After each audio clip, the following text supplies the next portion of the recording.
আচ্ছা, স্কুলগুলোতে কি হয়েছে যে একটা কথা শুনিনি, স্কুলে পাশের ব্যাপারে সাবা বলো তো সর্বশেষ। বাচ্চাদের স্কুলে কি অটো পাস নাকি পরীক্ষা দিয়ে এখনো স্যার ডিসিশন নেয়নি, 1 মাসের একটা দিছে স্যার, এই মাসে ক্লাস করতে ক্লাসের একটা শিডিউল দিবে, ওই শিডিউলের উপর ক্লাসের পাস দিবে আর কি, টিউটোরিয়াল করে। সেই ক্লাস কোথায় যে হবে, অনলাইন অনলাইনে না ফিজিক্যাল? অনলাইন অনলাইন অনলাইনে ক্লাস তো বাংলাদেশে অনেক স্কুলই অনেক জায়গায়, সবাই কি অনলাইনে করার ক্যাপাবিলিটি আছে? যেখানে নাই স্যার সেখানে ওইভাবেই দিবে স্যার। সেখানে কিভাবে দিবে? অটো পাস দিবে স্যার, আগের রেজাল্ট দেখে, গত বছরের রেজাল্ট দেখে। তো আর এই যে শর্ট সিলেবাস, এটা আমাদের স্যার ওই যে মন্ত্রীর লোক সমরেশ ঢুকছে, সমরেশ বলতে পারবে স্যার। কই সমরেশ, কই সমরেশ আছে? এই সমরেশ কথা বলো, ও কি বলে যে সমরেশ তো ঢুকলো দেখলাম স্যার। হ্যাঁ, পাশের ব্যাপারে কি হবে, অটো? ও আচ্ছা, ও সমরেশ বেশি জানবে তো এটা কথাটা। সাবা তো জায়গা মতো, তাই তো বলি আমি যে সাবা কেন সমরেশের দিকে তাক করছে কেন? এই সমরেশ শুনতে পারছো আমাদের কথা? স্যার সমরেশ মনে স্যার করে লগ ইন করতে মনে হয় মানে করেছে, তাই তো ওই তো আসছে। এবার সমরেশ বলো, সবাই তোমার দিকে তাক করে আসে। এই যে স্কুলে পরীক্ষার কি হবে, কিভাবে, কায়দাটা কি? স্কুলের পরীক্ষা তো একটা তো হচ্ছে গিয়ে প্রিভিয়াস যে পরীক্ষাগুলি আছে সেটার উপরে একটা পার্সেন্টেজ করে ওদের একটা ওই টেবুলেশন শিট করে দেয়, বাংলা ইংলিশ ম্যাথস এর একটা সেটা একটা মার্কিং করবে, সেটা রেশিও। না, এসএসসি কথা বলছি না, এই যে স্কুলের 8 9 10 6 7 ইত্যাদি। স্যারের মেয়ের কথা চিন্তা করে বলতেছে, স্যারের মেয়ে এখন না, এটা সবারই ঠেকা আছে, তুমি খালি তাক করো না। সেটা হচ্ছে অটো প্রমোশন দিবে আর কি, অটো প্রমোশন আর কি, কোনো পরীক্ষা লাগবে না। না, এরা একটা পরীক্ষার সিস্টেম করতেছে যে ভার্চুয়ালি নেওয়া যায় এরকম কিছু। 1 মাস সরকার হচ্ছে 1 মাসের জন্য একটা কোর্স দিবে, মানে একটা শিডিউল দিয়ে দিবে যে এই জিনিসগুলি পড়াই, যতগুলি মানুষকে এটা কাভারে নেওয়া যায়। হয়তো 100% কাভারে নেওয়া যাবে। পড়াবে কিভাবে? বাংলাদেশে স্কুল তো অনেক, পড়াবে কিভাবে? ওর তো কত স্কুল আছে, কোনো ক্লাস অনলাইন কোনো কিছু হয়নি, ওরা কিভাবে পড়াবে? ওদেরকে ওই কত কিছু আছে। জি স্যার, এখন এটা স্কুলে ভার্চুয়াল ক্লাস কি ওটা করুক, পারুক বা না পারুক, অটো প্রমোশন হয়ে যাবে, এই তো? জি স্যার, জি স্যার, ওইটা ধারণা। যদি এমএস পরীক্ষাতে চালু হইতে তাহলে না, এমএস পরীক্ষা স্যার এটা কনফার্ম হচ্ছে, কারণ হচ্ছে এটা জুনিয়রদের ক্ষেত্রে যতটা ছাড় দেওয়া হবে, কিন্তু তুমি এটা করো না, একটা কায়দা করে যদি এই পরীক্ষা একটা ছাড়ের ব্যবস্থা। সম্ভব না স্যার, ইতিমধ্যে যে ইউনিভার্সিটিকে সবকিছু বলে দিছে যে স্যার সবগুলো পরীক্ষা হবে এবং মানে নিয়মতান্ত্রিক ভাবে যা যা হওয়ার সবগুলো হবে স্যার। এই মাস্টার শুনতে পারছো?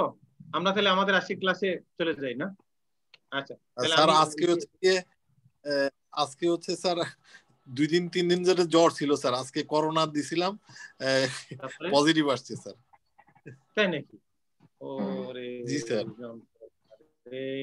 তা তুমি 2-3 দিন সিমটম, তোমার 2-3 দিন, এই তো? সিমটমটা কি, শুধু জ্বর না অন্য কোনো কিছু? জি স্যার, 3 দিনের না স্যার, জ্বরই ছিল। মানে প্রথম বৃহস্পতিবার আমার একটু জ্বর আসে, একদম কাঁপুনি দিয়ে দুপুরবেলা, পেটটা ক্র্যাম্পিং করে, একটু লুজ মোশনের মতো হয়, 3-4 বার যাই। তারপরে তো অ্যাবডোমিনাল ডিসকমফোর্ট ছিল, জ্বরটা এত বেশি না, ওই 1-2 বার একটু হালকা 102-3 মতো উঠছে, আবার কাঁপুনি দিয়ে ছেড়ে গেছে। আজকে সারাদিনে আর জ্বর নেই, তাও আমি একটু চেক আপের জন্য দিছিলাম, দিয়ে দেখি যে এখন রিপোর্ট আসলো স্যার পজিটিভ। আচ্ছা, একদম বাচ্চাটা থেকে দূরে থাকো সমরেশ। মানে ইউনিভার্সাল সেফটি প্রিকশন যা আছে সব জিনিস আশা করি আল্লাহ ভালো রাখবে, ভালো হয়ে যাবে, সবাই হচ্ছে ভালো হবে। তো সেফটি এবং অ্যাকর্ডিং যে মেডিকেশন যেটা আছে এখন এই অবস্থায় আর কি, যদি কোনো রাইট লেফট হয় তাহলে হয়তো অন্যদিকে।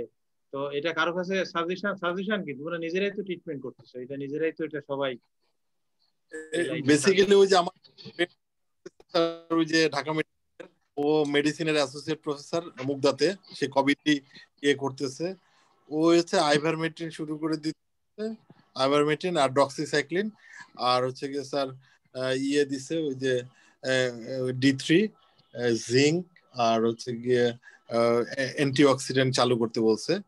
আর এমনি তো আমি প্রেসার আর ইকোস্প্রিন খাই, ইকোস্প্রিন ডেইলি একটা করে খাইতাম আগেই, এটা করে যাচ্ছে আর কি স্যার।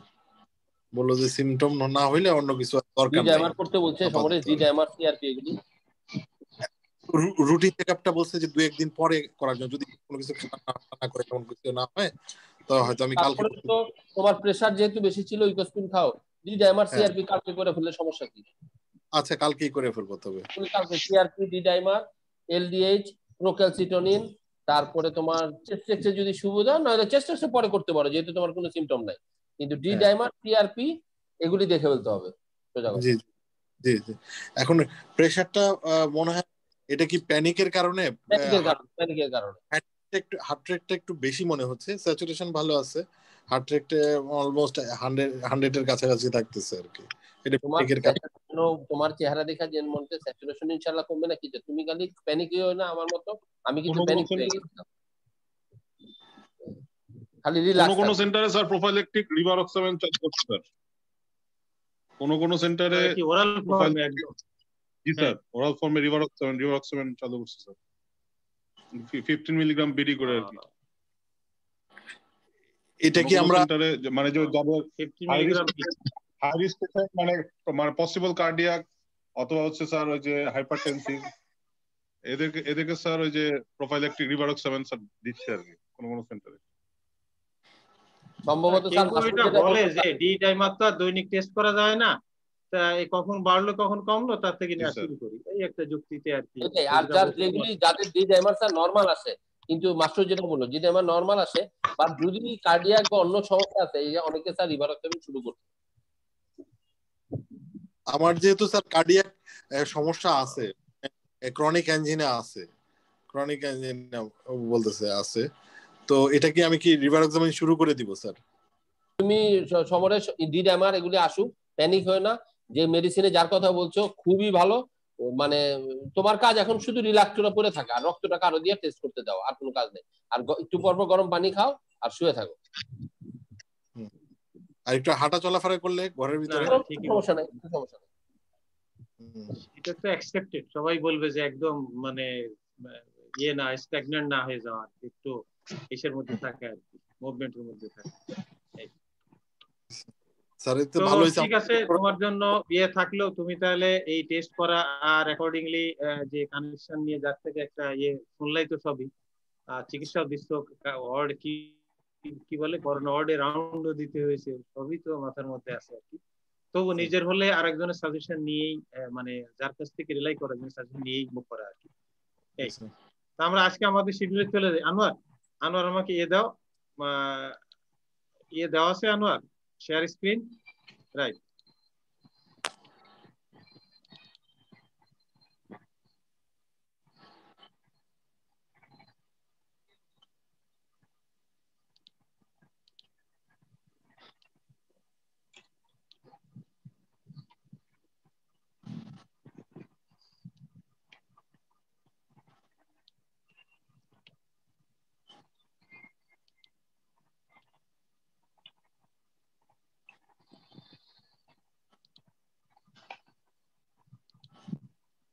আচ্ছা, এটা ফুল স্ক্রিন হয়েছে, এখন দেখা যায়? জি স্যার, ফুল স্ক্রিন হয়েছে। জি স্যার। ওকে, আমরা এর আগে যে ক্লাসে, আজকে টুডেস টপিক ইজ ফিমোরোপপ্লিটিয়াল ডিজিজ, আমরা এর আগে কিন্তু ডিসকাস করছি আওর্টোআইলিয়াক ডিজিজ। তো যেগুলো ক্রনিক লং লিম্ব ইসকেমিয়া, কোনো না কোনো জায়গাতে আমরা পিকচারে আজকে দেখাবো যে কিভাবে একটা ডায়াগনোসিস আমরা ডিটেক্ট করবো আর কি। আগের দিন কিন্তু আমরা প্রায় 9টা ছবি দেখিয়েছিলাম যে আওর্টোআইলিয়াক অক্লুশন কত ভাবে প্রেজেন্ট করতে পারে, কত জায়গাতে ব্লক হতে পারে, সেটা আমরা দেখেছিলাম।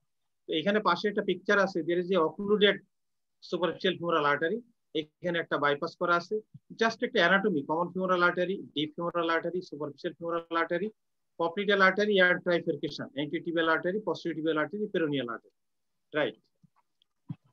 এই কথাগুলো কিন্তু সব জায়গায় কমন, অ্যাওর্টাইলিয়াক হোক, ফিমোরোপপ্লিটিয়াল হোক, আর ভিলোনি ডিজিজ হোক, বার্জার্স ডিজিজ হোক, সব জায়গায় একটা common presentation, claudication, rest pain, ulcer, gangrene.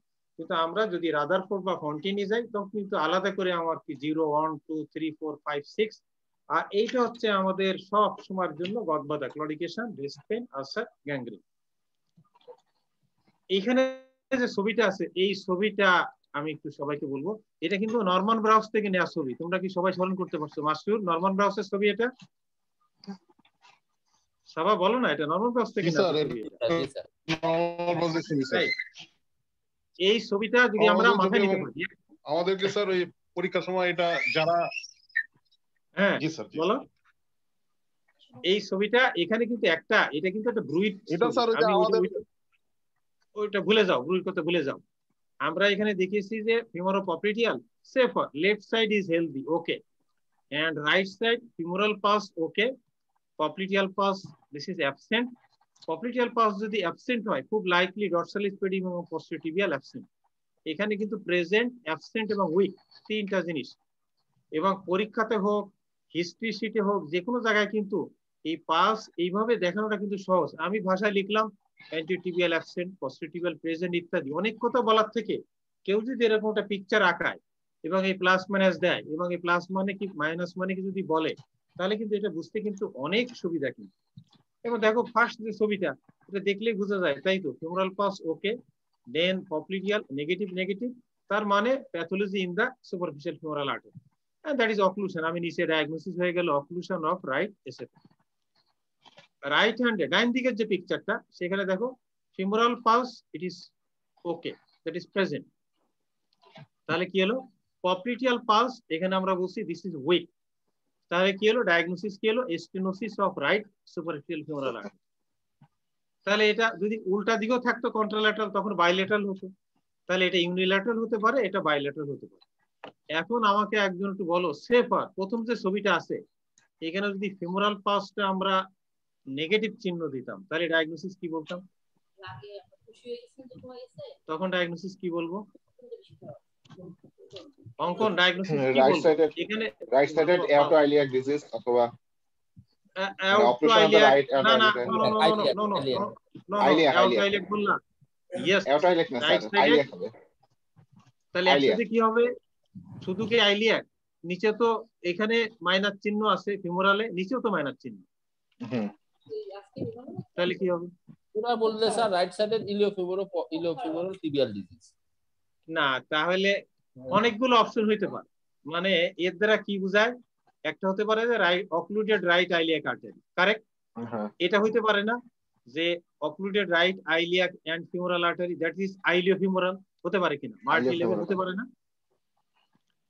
সেক্ষেত্রে হলো আমি যদি বলি যে ডাইন পায়ে তার ক্লডিকেশন আছে, ডাইন পায়ে, তাহলে কি মাল্টি সেগমেন্ট ডিজিজ হবে? নাই, মানে মনো সেগমেন্ট ডিজিজ হবে।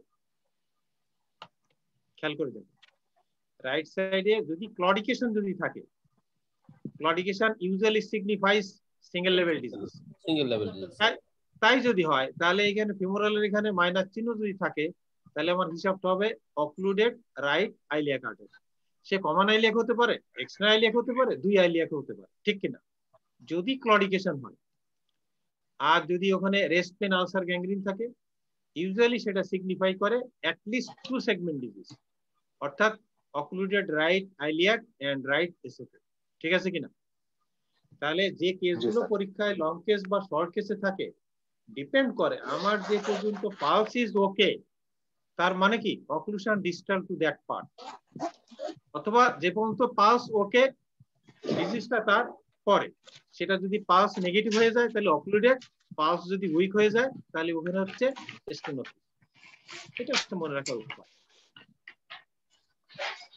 এগুলো আমরা প্রত্যেকটা অ্যাওর্টোআইলিয়াকে যে কথা একদম এই তিনটা চ্যাপ্টারে সব জায়গায় গদবাদা একই কথা, ABI, duplex study, city angiogram, MR angiogram, catheter angiogram. আমাদের কনটেক্সটে আমরা এবিআই, আমাদের কনটেক্সটে আছে ডুপ্লেক্স স্টাডি, ইনভেরিয়াবলি সব পেশেন্টের আছে। কোন কোন এমআর এনজিওগ্রাম আমরা কম করাই, কেন? সিটি এনজিওগ্রামের ছবির কোয়ালিটির কারণে, অ্যাভেলেবিলিটির কারণে, টেকনিক্যাল কারণে আমরা সিটি এনজিওগ্রাম, আর ক্যাথেটার এনজিওগ্রাম আমরা ডায়াগনস্টিক কারণে করি, ইন্টারভেনশনের জন্য আমরা ক্যাথেটার এনজিওগ্রাম করি। তাহলে দিস ইজ দ্য ইনভেস্টিগেশন। এছাড়া আছে আদার্স সাপোর্টিভ ইনভেস্টিগেশন, সেগুলো আছে প্ল্যানিং এর জন্য এটা, আর সেটা হচ্ছে আমার অ্যাকশনের জন্য যে সাপোর্টিভ ইনভেস্টিগেশন সেগুলো আমরা করি। রাইট, ম্যানেজমেন্ট, মেডিকেল ইন্টারভেনশন সব কিন্তু একদম কমন কথা। এই যে এখন যেগুলো কথা আমরা বলছি প্রত্যেকটার জন্য কমন, শুধু ট্রিটমেন্টে যে একদম প্রপার ট্রিটমেন্ট যেখানে ইন্টারভেনশন সেখানে ডিফারেন্ট হবে, আর বাদ বাকি সব একই। Medical management, avoidance of smoking, exercise, control of risk factor drug, intervention, indication, lifestyle hampering claudication, আর একটা হচ্ছে ক্রিটিক্যাল লিম্ব ইসকেমিয়া, এটার আর এক নাম হচ্ছে ক্রনিক লিম্ব থ্রেটেনিং ইসকেমিয়া। এক বাক্যে পুরাটাকে বলে ক্রনিক লিম্ব ইসকেমিয়া, তার মধ্যে একটা হচ্ছে ক্লারিকেশন, ওইটা বাদ হয়ে গেলে বাদ বাকি যেটা থাকে এটার নাম critical limb ischaemia or chronic limb threatening ischaemia. এটার মানে do something otherwise limb may be loss, এই জন্য এটার নাম হচ্ছে critical. Intervention, open surgery and endovascular surgery. এইখানে কিন্তু আগের দিন যে ক্লাসিফিকেশন যেটা ছিল টাস্ক, এই টাস্ক 2017 টাস্ক 2, এখানে হচ্ছে যে ফিউমোরোপপিয়াল ডিজিজ যে ক্লাসিফিকেশন করা হয়েছে type A lesion, type B, type C, type D. এটা মনে রাখার সবচেয়ে সহজ উপায় হলো, সবগুলো না, ইম্পর্টেন্ট দুই একটা কথা মনে রাখা। টাইপ এ লিশন থাকে সাধারণত স্টেনোসিস শর্ট, অক্লুশন শর্ট, এই যেখানে লেখা আছে stenosis less than 10 centimetre, occlusion less than 5, দুইটা ছবি আছে। টাইপ বি তে কিন্তু তিনটা ছবি আছে। এটা মনে রাখার একটা সহজ উপায় এখানে, it is less than 15 centimetre, তার মানে 10 সেন্টিমিটার থেকে বেশি, 15 সেন্টিমিটার থেকে কম, টাইপ বি। অনেকগুলো পয়েন্ট আছে, সব মনে রাখা একসাথে না। যখন একটা পেশেন্টের এনজিওগ্রাম করে সিলেক্টিভলি আমরা খুঁজি তখন এইগুলোর প্রত্যেকটা সাব ক্লাসিফিকেশন আমরা খুঁজি। Otherwise occlusion type A less than 5 centimetre, stenosis less than 10, type B more than 10 but less than 15 centimeter, and type C হচ্ছে more than 15 centimeter, type D more than 20 centimeter। এটা হচ্ছে rule of thumb মনে রাখার policy.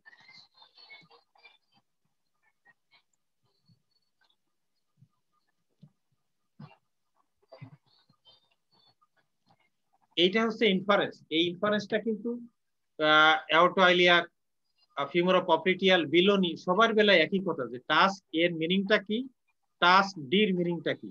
This is the book language. সহজ মনে রাখা, task এ মানে endovascular treatment, ওরা কি বলছে, endovascular therapy is the treatment of choice, this is task A. Task D একদম উল্টা প্রান্তে, reverse, surgery is the treatment of choice.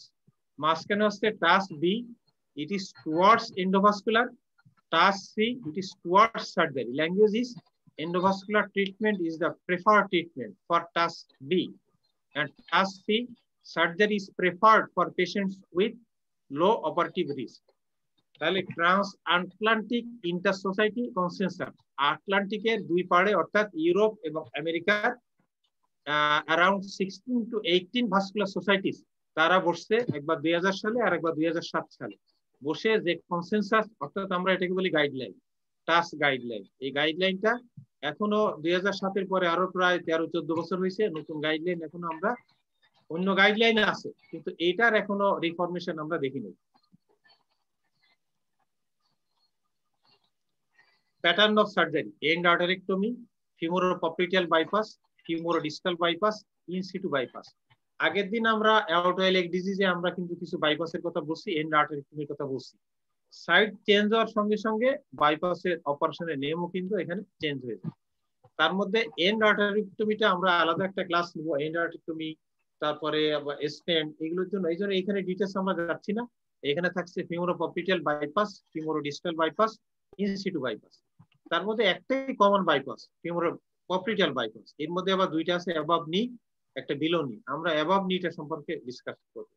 ফিউমোরোডিস্টাল bypass আমরা জাস্ট পিকচার দেখব, এতটুকু মনে রাখা, কিন্তু পরীক্ষার জন্য একটা মনে রাখলো সেটা কিন্তু ফিউমোরোপপিটিয়াল বাইপাস। এন্ড আর্টারেক্টমি আমরা আলাদা ক্লাসে দেখাবো, what are the types, pattern কিভাবে করা হয়, এটার জন্য একটা শিডিউলে আমরা এটা দেখাবো। দিস ইজ ফিউমোরোপপিটিয়াল বাইপাস, জাস্ট এটা পিকচার মনে রাখার জন্য আমি সবসময় বলি যে মেইন পয়েন্ট গুলো মাথায় রাখা।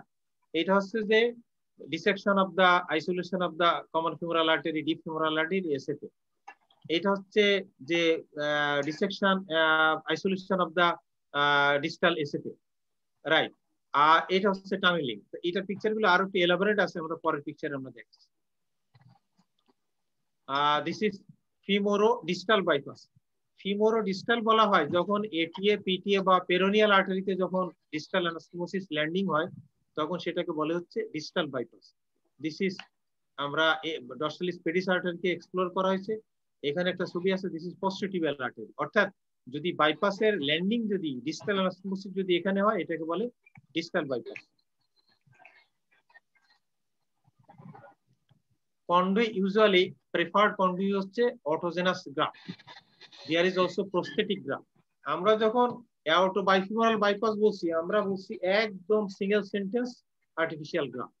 কিন্তু যখন মানে ফিমোরো পপলিটিয়াল বাইপাস তখন কিন্তু দুইটা অপশন আসছে, একটা হচ্ছে অটোজেনাস মানে vein artery and prosthetic graft. অর্থাৎ এখানে দুইটা অপশন আছে, বাট প্রেফার্ড অপশন ইজ অটোজেনাস।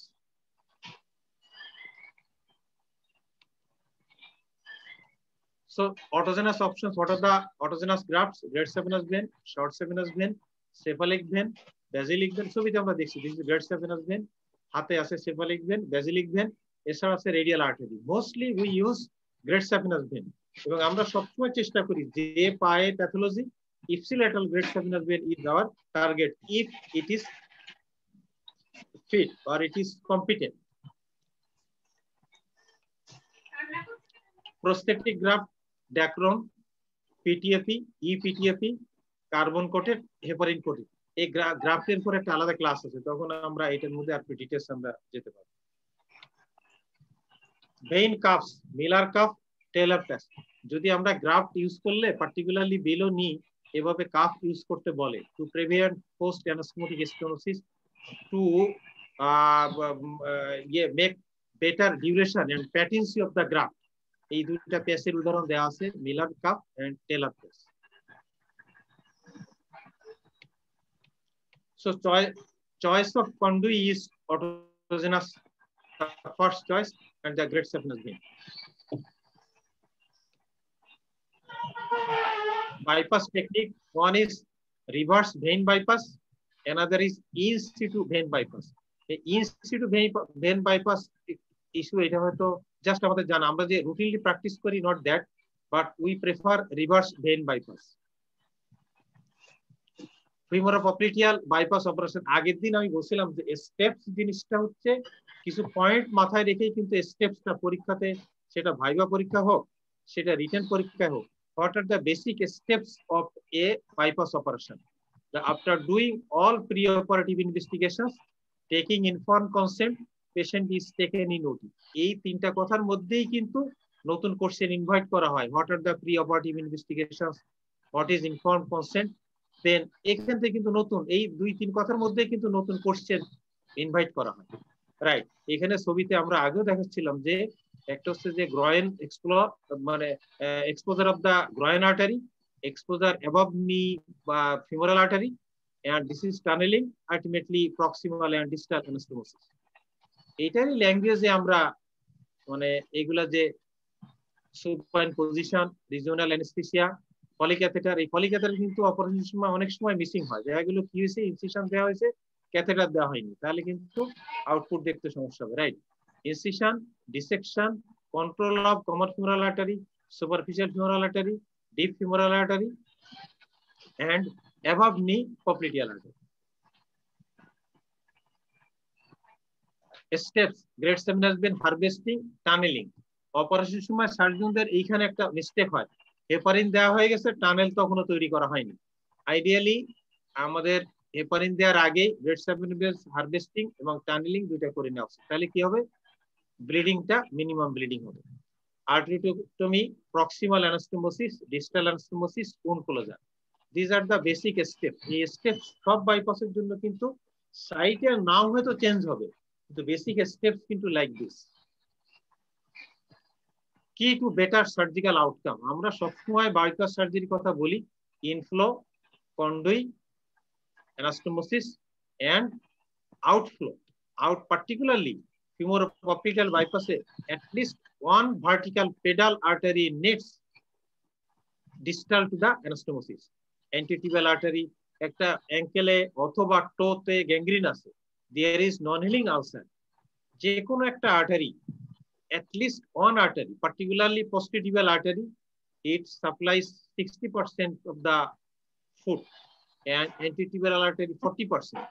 একটা আর্টারি যদি আমরা ডিস্টাল বাইপাস করতে হয়, একটা যদি আলাদাভাবে, যেটাকে আমরা বলি distal bypass, target should be posterior artery। কিন্তু এর পরেও কিন্তু মানে আমাদের যে এনজিওসোম একটা কনসেপ্ট আছে, আমরা এটা পরের ক্লাসে দেখাবো এনজিওসোম কনসেপ্টটা যখন আমরা বিলোনি ডিসকাশনে যাব। প্রেফারেবলি এনজিওসোম কনসেপ্ট মাথায় রেখে বাইপাস করা উচিত for healing of the ulcer. So at least one vertical pedal artery, অর্থাৎ আমরা যদি বাইপাসটা এমন ভাবে করতে পারি পস্টিটিভিয়াল পাস অথবা ডর্সাল স্পিডিস পাস, কখনো কখনো এমন আছে যে পেরোনিয়াল আর্টারি বাইপাস করলে কিন্তু পায়ে পাস আসে। এটার এক্সপ্লেনেশন হলো পেরোনিয়াল আর্টারি অ্যাঙ্কেল জয়েন্টের কাছে দুটো ডিভিশন হয়, অ্যান্টি ডিভিশন, পোস্টের ডিভিশন, এবং যখন এটিএ পিটিএ কারো বন্ধ থাকে তখন এই পেরোনিয়াল আর্টারি কম্পেনসেটরি ডাইলেটেশন হয়, এবং সেখানে বাইপাস করলে এমনও দেখা গেছে যে ওই পেশেন্টের posterior পাস নাই, but we can feel posterior pulse because of a large and dilated posterior division of the peroneal artery. This is preparation of vein solution, autologous blood 50 ml, heparin and papaverine. This is the picture of the femoropopliteal below-knee bypass. This is groin dissection and this is below-knee dissection. এটা আমরা short, এর চেয়ে বেশি আর আমরা এখানে আমরা এর আগে যেটা বসি femoropopliteal above knee-টা বসি, right? This is on distal bypass. This is posterior tibial artery. This is posterior tibial artery distal to the ankle joint. এখানে একটা there is a short video.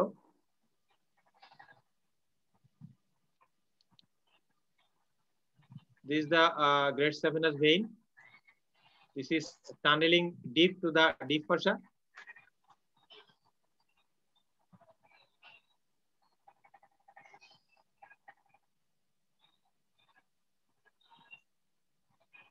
Basically এটা বিলোনি নেক্সট ক্লাসের একটা পার্ট। ডিজিটাল বাইপাসের কথাটা বলতে যে এখানে এই প্রশ্নটা একটু আসছে, রাইট? সাবা ফ্লো ঠিক আছে? সাবা কি বলে? জি স্যার, ফ্লো ঠিক আছে, কিন্তু ভেনটা বেশি লম্বা হয়ে গেছে স্যার। আচ্ছা, এইটু ইন সিটু বাইপাস, এই ইন সিটু বাইপাস সম্পর্কে কারো কোনো আইডিয়া আছে কিনা, কনসেপশন আছে কিনা? What is in situ bypass? কিছু বলতে পারবে ইন সিটু বাইপাস? মাস্টার বলতে পারবে ইনস্টিটিউট? অঙ্কন বলতে পারবে ইনস্টিটিউট বাইপাস কি জিনিস? না স্যার, স্যার ইনস্টিটিউট বাইপাস হচ্ছে স্যার ভেইন এবং আর্টারি দুটাই ভেতরেই থাকলো, আমরা ভালভ বটম দিয়ে স্যার ভালভগুলোকে নষ্ট করে ওইখানেই স্যার অ্যানাস্টোমোসিস করে দিলাম স্যার। হ্যাঁ, মানে লং স্যাপেনাস ভেইন হারভেস্ট করা, এটা কিন্তু একটা বিরাট বড় অপারেশন। লং স্যাপেনাস ভেইনকে হারভেস্ট করব না, এ তার জায়গায় থাকবে। তাহলে কি কি অ্যাডভান্টেজ কি আর ডিসঅ্যাডভান্টেজটা কি? আমরা যখন লং স্যাপেনাস ভেইনকে রিভার্স করি তখন কি হয়? সাইজে ডিসপ্যারিটি হয় না? কারণ লং স্যাপেনাস ভেইন যেখানে স্যাপেনোফিমোরাল জাংশন, এখানে কিন্তু ক্যালিবারটা বড়। যখন রিভার্স করি তখন ওই ক্যালিবার যেটা মোটা ডাইলেটেড পার্টটা, ডাইলেটেড মানে কি নরমাল যেটা, but having a better calibre, ওটাকে কিন্তু আমরা পপিটিয়ালের দিকে অ্যানাস্টোমোসিস করি, এবং যেটা ন্যারো পার্টটা সেটার দিকে উল্টা দিকে এনে আমরা অ্যানাস্টোমোসিস করি ইসের সঙ্গে, কমন ফিমোরাল আর্টারির সঙ্গে। ফলে সাইজ ডিসপ্যারিটি, এটা কেন আমরা করি? ভালভের ডিরেকশনের জন্য করি। কিন্তু এখানে পাশে যে ছবিটা আছে, এই ছবিটাতে এই গ্রেট স্যাপেনাস ভেইন এই যে ইনসিটু কিন্তু আছে, একদম ইনসিটু। তাহলে কি হবে এখানে সুবিধা? গ্রেট স্যাপেনাস ভেইন আমি তুলে নিয়ে এখানে কমন ফিমোরাল ভেইনে আর এদিকে পোস্টেরিয়র আর্টারিতে আমি অ্যানাস্টোমোসিস করব। দিস ইজ দা ভালভিউলোটম, এটা। তাহলে ভালভিউলোটম দিয়ে কি করব? আমি ভালভগুলোকে ড্যামেজ করব। এই যে ভালভিউলোটমের ছবি কিন্তু পাশে দেওয়া আছে। তাহলে ভালভুলোটমিটা করার পরে এখন এই প্রসিডিউরের এই ইনসিশন গুলো ছোট ছোট, এগুলো কেন দিতে হয়েছে কেউ বলতে পারবে? এই ছোট ছোট আমি তো বললাম যে না, গ্রেট স্যাপেনাস ভেইন তার জায়গায় রেখে কাজটা করা। টেকনিক্যালি তো মনে হয় আল্লাহ কাজটা শুধু দুই জায়গায় দুটি অ্যানাস্টোমোসিস করা আর এই ভালভুলোটম দিয়ে ভালভগুলোকে ড্যামেজ করে দেওয়া। তাহলে পারফোরেটর লাইগেশনের জন্য স্যার, পারফোরেটর মানে ট্রিবিউটারি, এখানে তো আর পারফোরেটর বলতে পারবা না। এখানে হচ্ছে লং স্যাপেনাস ভেইনের যেসব ট্রিবিউটারি আছে, এই ট্রিবিউটারি বড় বড় যেগুলো আমরা লাইগেট করি, এগুলো লাইগেট করতে হবে, না হলে স্টিলিং হবে। অর্থাৎ আমরা চাই কি? আমরা চাই যে গ্রাফট ভেইনের মধ্যে যে ব্লাডটা আসবে জানি পোস্টেরিয়র আর্টারি পুরোটা জানি পায়।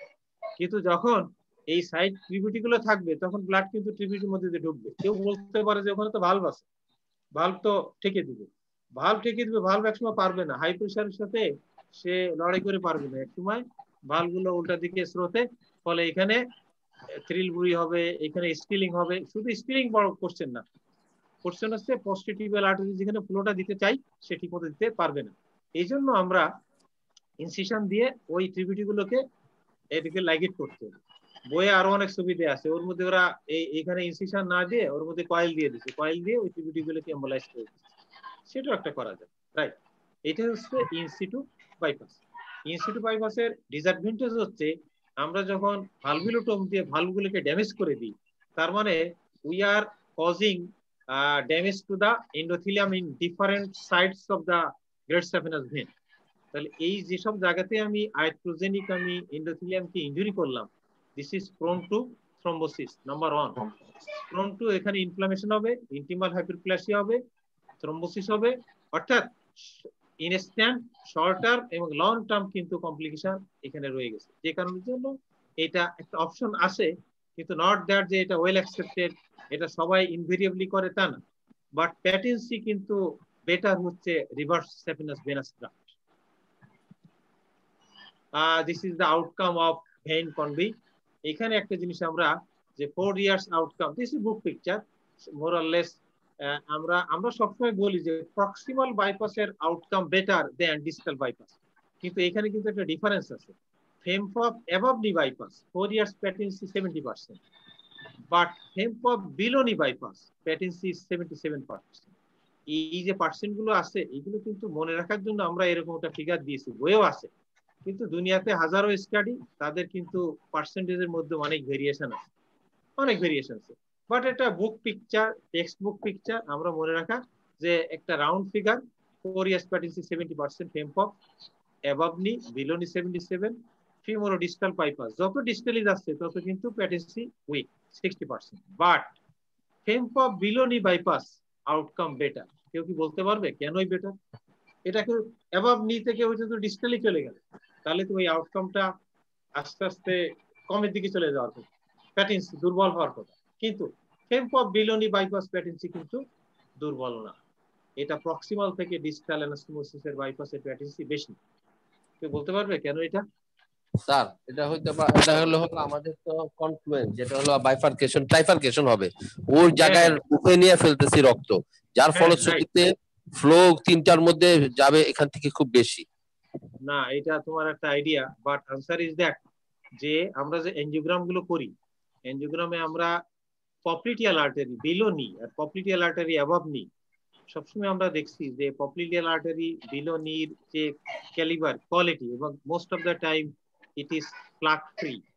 আমরা যদি অ্যাবভ নি করতে যাই আমাদের কন্ডিউল লেন্থ শর্ট হয়, কিন্তু ওখানকার আর্টারি কন্ডিশনটা to some extent there is some sort of plaque, ওখানে প্লাক থাকেই। আনোয়ার বোধহয় ইয়ে করতে পারো না একটু, হ্যাঁ নয়েজ, হ্যাঁ আচ্ছা।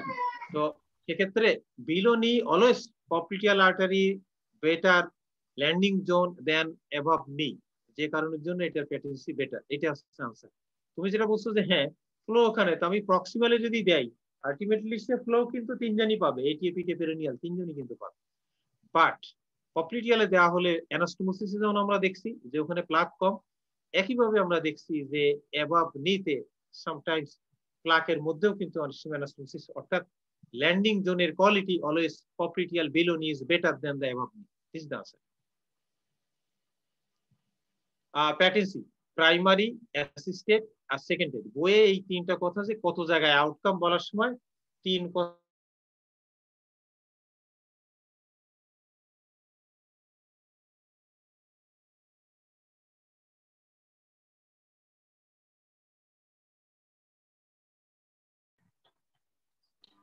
ওকে।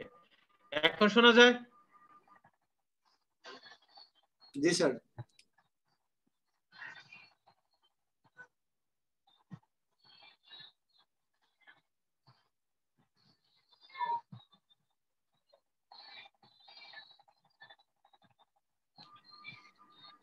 এখন শোনা যায়?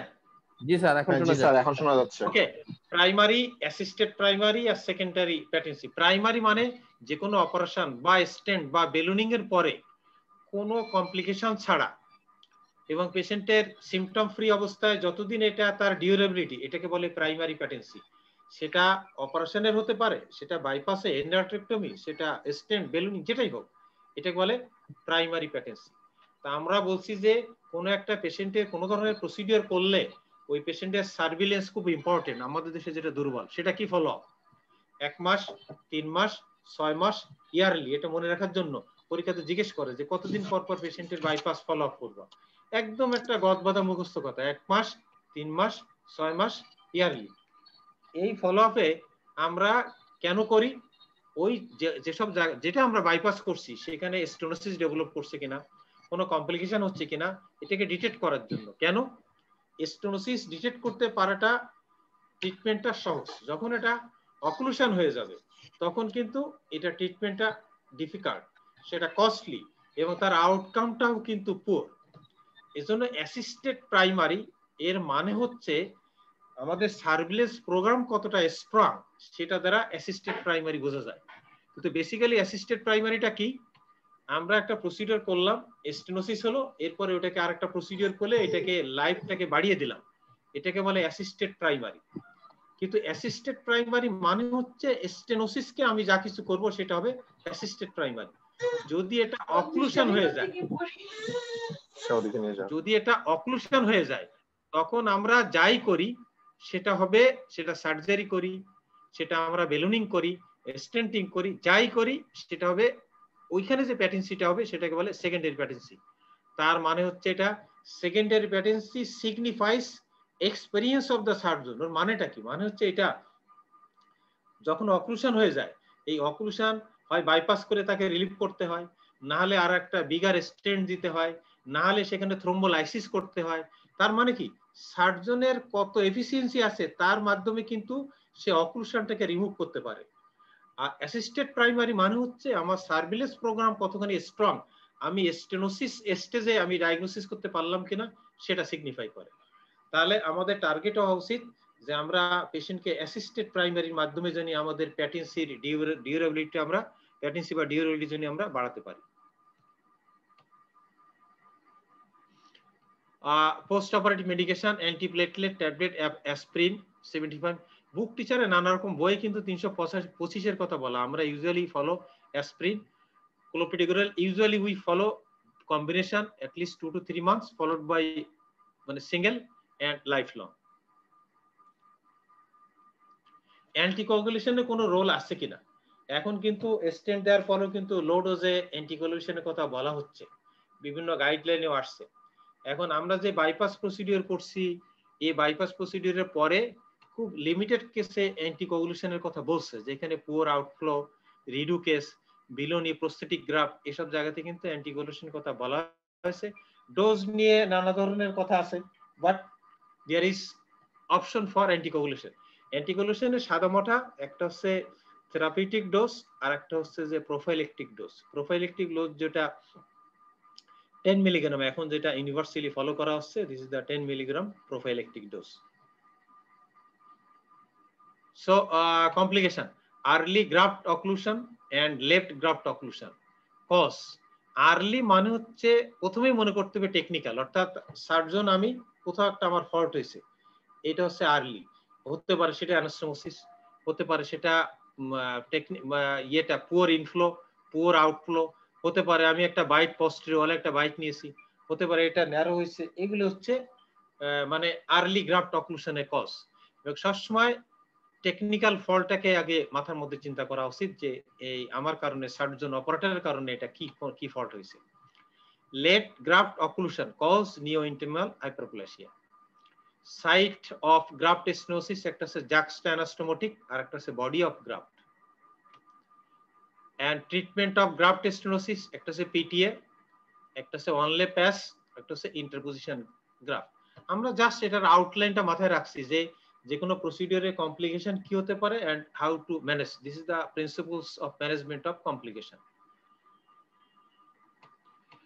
এন্ডোভাস্কুলার ট্রিটমেন্ট, আমরা আগে যে টাস্ক ক্লাসিফিকেশন আমরা বলছি এ বি সি ডি, এখন আমরা আগে এতক্ষণ সার্জারি নিয়ে বলছি, now it is the endovascular aspect and options. POBA stenting, POBA কথাটা খুব কার্ডিওলজিস্টরা খুব বলে, পোবা করো পোবা করো, এই কথাটা খুব বলে। কিন্তু পোবার যে মিনিংটা কেউ কি বলতে পারবে যে কেন এই কথাটা বলা হয় ওল্ড বেলুন এনজিওপ্লাস্টি? যারা ক্যাথল্যাবে ঢুকছো, ক্যাথল্যাবে একটা টার্ম খুব ব্যবহার করা হয়, new York balloon, new York catheter, Oxford balloon, Oxford catheter. এটার মানে কেউ বলতে পারবা কেন এই কথাগুলো বলা হয়? নিউ ইয়র্ক বেলুন মানে কি নিউ ইয়র্কে তৈরি নিউ বেলুন? ইয়র্ক গুলো তো স্যার নতুন, যেটা একদম নিউ, আর অক্সফোর্ড হচ্ছে ইউজড হ্যাঁ, যেটা, সেটাকে বলে।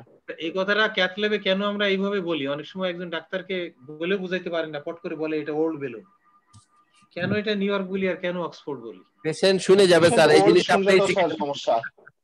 বলে পেশেন্ট শুনলে এটা সে বলবে আমার তাহলে পুরাতন জিনিস দিয়ে সব করছে, সব পুরাতন, স্টেন্টের দাম নিচ্ছে, স্টেন্টটা পুরাতন, সব আমাকে ওল্ড দিছে, তাই না? শুনতেই খারাপ। তাহলে এই জন্য কথাটা আমরা New York, ideally everything should be on time, তাহলে আর নিউ ইয়র্ক আর অক্সফোর্ড বলার প্রয়োজন হয় না। সব যদি মানে অন টাইম যদি হয়, যেহেতু রিউজের কোশ্চেন আছে, এই জন্য আমরা নিউ ইয়র্ক আর Oxford, New York new, Oxford old. কিন্তু টেক্সট বই আবার এই ওল্ড বেলুন কথাটা কেন বললো? ওরাও কি পুরাতন বেলুন ব্যবহার করে? এখন এখন কি বলবো?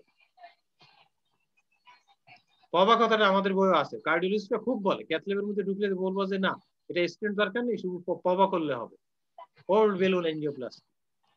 This technique is old, not balloon old. এই যখন এনজিওপ্লাস্টি চালু হয়েছে, আগে তো এইগুলো দিয়েই শুরু হয়েছে। এনজিওপ্লাস্টি তো ওল্ড, টেকনিক ইজ ওল্ড এট যে কনসেপ্ট, বাট নট দ্যাট তারা ওল্ড বেলুন ব্যবহার করছে, তা না কিন্তু। ঠিক আছে, এটা আবার কেউ কেউ এখন আর ওল্ড কথা বলে না, বলে পিবিএ, প্লেন বেলুন এনজিওপ্লাস্টি। কিন্তু এই পবা কথাটাও কিন্তু প্রচলিত আছে। অপশনস তাহলে একটা হচ্ছে বেলুন এনজিওপ্লাস্টি, একটা হচ্ছে স্টেন্টিং। বেলুনের মধ্যে plain balloon, drug coated balloon, cutting balloon আছে। আমরা কাটিং বেলুনের কথা এখানে আনি নাই, কাটিং বেলুন অন্য জায়গায় ইউজ করা হয়, এখানে করা হয় না তা না, আছে, ক্ষেত্র আছে।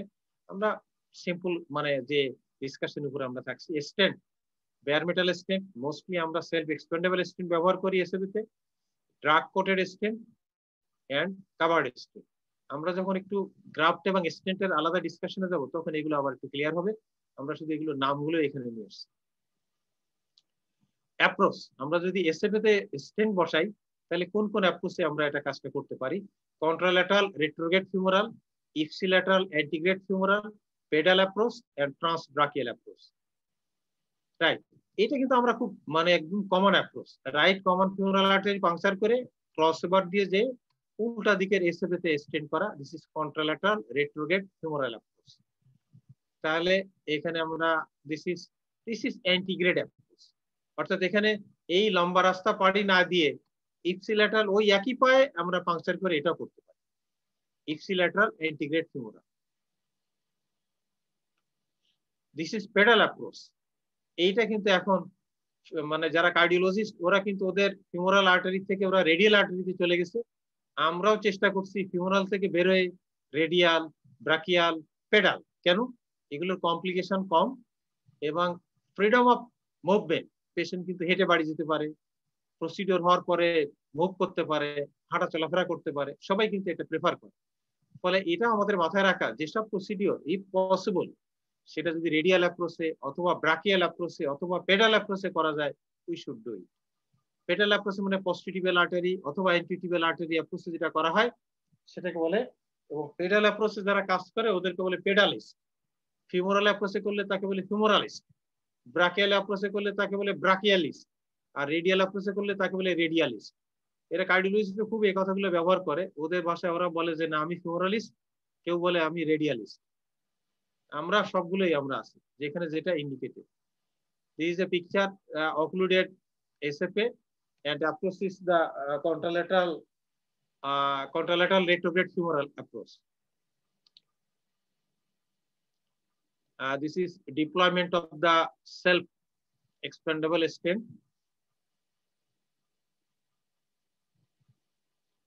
Pashe, this is the scale, this is external scale, a scale for marking, identification, measurement of lesion. This is the completion angiogram.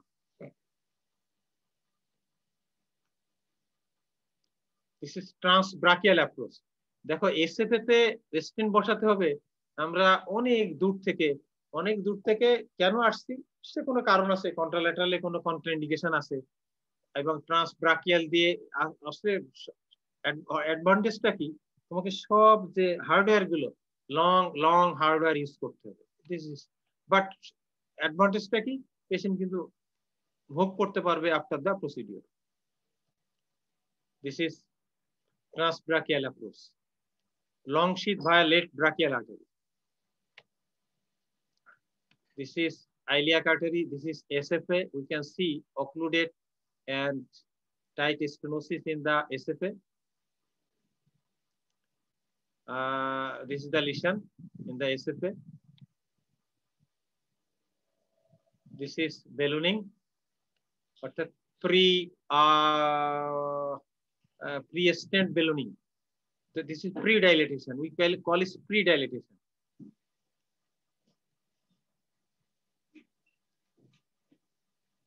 There is residual stenosis as well as the dissection. So it was decided to deploy a stent. And এখানে যে stent আছে এটা তিনটা marker, কিন্তু stent যে visibility, রেডিওপেক যে visibility is poor. We can see this is the stent and deployment continuing.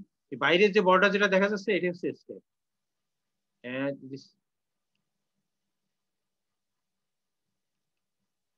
faint border দেখা যায়, এটা this stent is less radiopaque, যেগুলো বুঝতে কষ্ট হচ্ছে, বাট দুইটা পিকচারেই মাঝখানে যেটা হচ্ছে ওয়্যার, সাপোর্টিং ওয়্যার, দুই দিকে কিন্তু স্টেন্ট বর্ডার দেখা যাচ্ছে।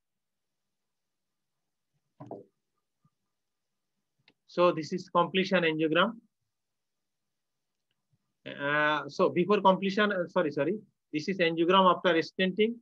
This is post stent balloon, and finally this is the completion. This is the DSA. This is stent measurement, another issue. So thank you all. আমার মনে হয় যে আনোয়ার আমরা করতে পারি, যদি কারো কোনো কোয়েরি কোনো ডিসকাশন থাকে। আসসালামু আলাইকুম স্যার, আমি তো অন্য দিকের কথা বলবো স্যার। এই লেকচারের স্যার ক্লাস নোটগুলি খুবই সুন্দর হইতেছে, কিন্তু রেকর্ডেড জিনিসগুলি যদি পাওয়া যায় কোনো মেসেঞ্জারে, না এই জায়গাতে বোধহয় একটু গ্যাপ হচ্ছে রেকর্ডেড জিনিসটা। আনোয়ার শুনতে পাচ্ছ? যেমন স্যার আমি একটা উদাহরণ দিই স্যার, আপনি পপলিটাল আর্টারি যে পয়েন্টটা দিলেন এইটা কিন্তু লেখা নাই, 60% পিটিএ সাপ্লাই দেয়, এটা কিন্তু স্যার মুখে আমি যখন লেকচারটা পড়বো তখন যদি এটা কানে লাগে একটু শুনে নেই, তখন কিন্তু স্যার খুব উপকার হবে স্যার। না ঠিক আছে, তো এটা আনোয়ার কি শুনতে পাচ্ছ নাকি? আনোয়ার স্যার আছে। আচ্ছা, না এটা কি, এটা তো ফেসবুকে এটা দেওয়া থাকছে, ওখান থেকে কালেক্ট করার সুযোগ আছে আনোয়ার? জি স্যার। ফেসবুকের তাহলে পেজটা স্যার একটু এইখানে লেখা দিও আনোয়ার। আচ্ছা আচ্ছা, আমার মনে হয় যে এটা, আর সাবা এই সব ধন্যবাদ কিন্তু আনোয়ারকে দিতে হবে, কারণ তুমি তো জানো যে আমি জানি স্যার, আমি জানি আনোয়ার, আমি জ্বালাইও, সে আমারে সবসাথে পাঠায় দেখ ইয়া, এই জন্য রাইট। কারণ এই লেকচার তৈরি করা, এই যে পাওয়ার পয়েন্ট, তারপরে এই যে স্কিল পিকচার, তারপরে ডিনামিক পিকচার ইত্যাদি ইত্যাদি, এগুলো তো সাম সর্ট অফ একটা অ্যানাদার প্রফেশনাল ইস্যু আর কি।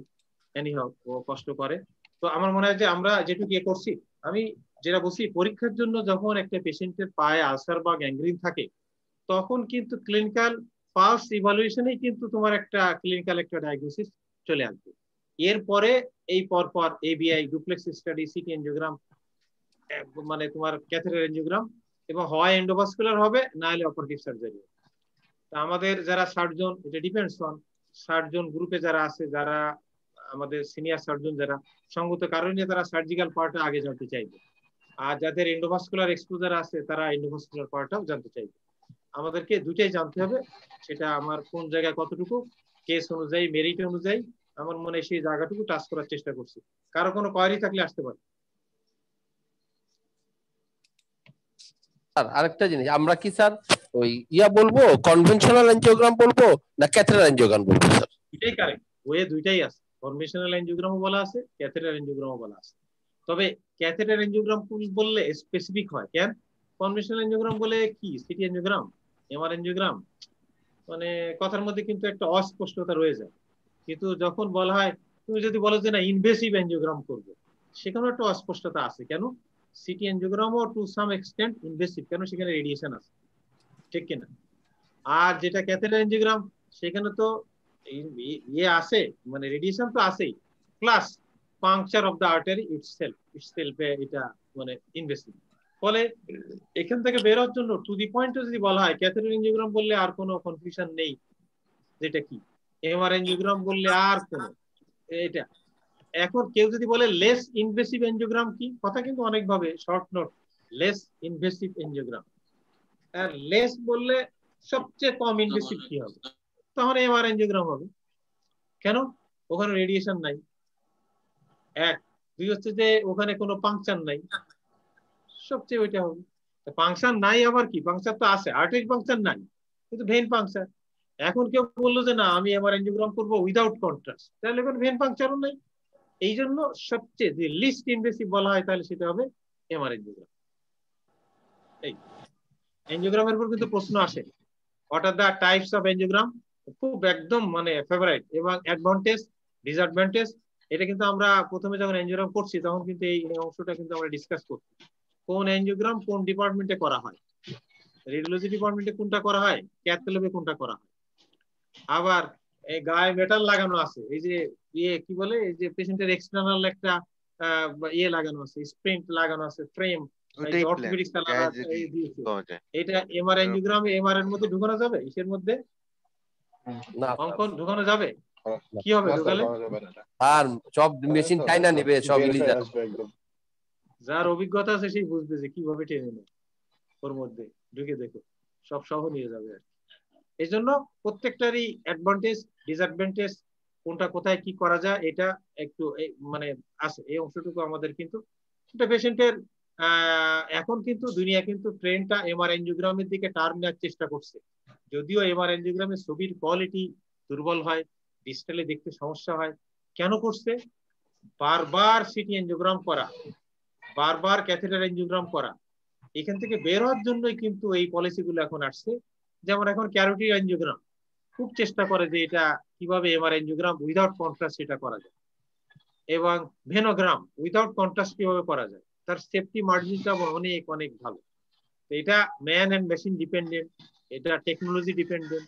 সামনের দিনে দেখা যাবে যে না এইটাই, যেহেতু এটা রেডিয়েশন এবং কন্ট্রাস্টের জটিলতা থেকে যদি বেরোতে পারলে এটাই কিন্তু সামনের দিনে চয়েস অফ এনজিওগ্রাম হবে। রাইট, আর কোনো কথা?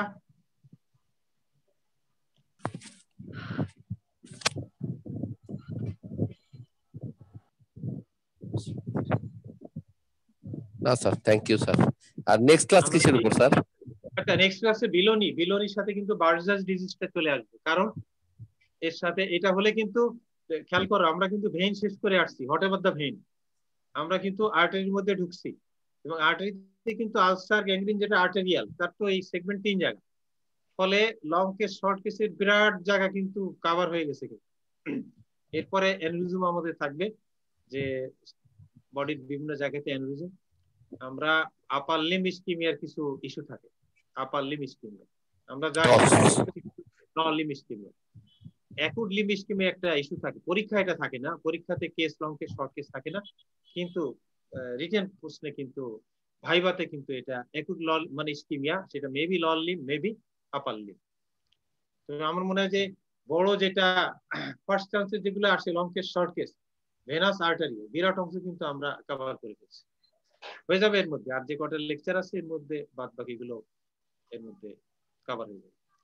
আমার মনে হয় যে আমাদের সময় আমরা শেষ দিকে আসছি, যদি আর কোনো না থাকে, আর কোনো না, যতটুকু যা ডিসকাশন হয়েছে যেখান থেকে যতটুকু টাচ করছি, আর কি মনে হয় যে আরো ডেপথে? আমার কাছে মনে হয়েছে পরীক্ষাতে একদম একটা লং কেস শর্ট কেসে, এইখানে জেনারেল সার্জারিতে যেভাবে একদম শর্ট কেস লং কেসে, বিশেষ করে আমরা সেকেন্ড পার্টের সময় ওই সময় যে পরীক্ষাগুলো যেভাবে, এখানে কিন্তু টিচাররা একটু রিলাক্টেন্ট থাকে regarding patient examination short case, কিন্তু কোয়েরি গুলো সুন্দর করে ফেস করতে হয়। কোয়েরি ফেস করতে আমি এক্সামিনেশনটা করলাম, কোয়েরি ফেস করার সময় একদম সব গদবাধা কিন্তু প্রশ্ন, সেই গদবাধা প্রশ্ন ওই যে তুমি how will you approach to diagnosis, কেমনি তুমি ডায়াগনোসিস করবে, তাহলে ক্লিনিক্যাল, তারপরে এবিআই ডুপ্লেক্স স্টাডি, একদম প্রত্যেকটা বিষয়ের জন্য কিন্তু একই ফর্মেট, সেটা তোমার অ্যাওটাইলিয়াক যা হোক, তোমার ফিউমোরোপপিটিয়াল ফর্মেট কিন্তু একই। তারপরে ব্লক এখানে আছে, ব্লক এখানে থাকলে কি করবা, এই সেগমেন্টে থাকলে এন্ডারটিং করবো, নাহলে বাইপাস করবো, নাহলে স্টেন্টিং করবো। কথা কিন্তু তিনটা, একদম প্রোটোটাইপ। এখন procedure of operation, procedure of stenting তখন জায়গা অনুযায়ী এটা বদলে যাবে, তাছাড়া কিন্তু আর কিছু। এইটা সহজ, এক গদবাধা কথা সব জায়গাতেই। আপার লিম্ব ইসকিমিয়াতে যখন আমরা যাব তখনও কিন্তু এই ক্লডিকেশন, এই রেস্ট পেন, এই আলসার, এই গ্যাংগ্রিন সব কিন্তু একই জিনিসই আছে, প্রত্যেক জায়গায় একই জিনিস, ঘুরে ফিরে একই জিনিস। আর কিছু কথা আছে কোনো? তাহলে কি আজকে আমরা শেষ করতে পারি? জি স্যার। তো ঠিক আছে, আমার মনে হয় নেক্সট ক্লাসে তাহলে আমরা বিলোনির সঙ্গে রাদার ইয়ে থাকবে, বার্জাস ডিজিজ থাকবে, যেটা আমরা আগের থেকে যেটা নিয়ে আমরা অভ্যস্ত। বার্জাস ডিজিজ আমরা surgical part, endovascular part, below knee disease, এটা এর সঙ্গে রিলিভেন্ট যেটুকু আছে, তাহলে আমাদের lower limb ischaemia chronic part আমাদের কভার হবে, অ্যাকুট পার্টটা থাকবে। তো ঠিক আছে, আজকের মধ্যে আমার মনে হয় যে সবাই সবার জন্য ভালোর জন্য দোয়া করি। আমরা আর তাড়াতাড়ি ভালো হয়ে যায়, আর সবাই যেন ভালো থাকতে পারি, এই দোয়া করে আজকে ক্লাস এখানে শেষ করছি। আসসালামু আলাইকুম। ওয়ালাইকুম আসসালাম। ভালো থাকো জি। আসসালামু আলাইকুম। আসসালাম।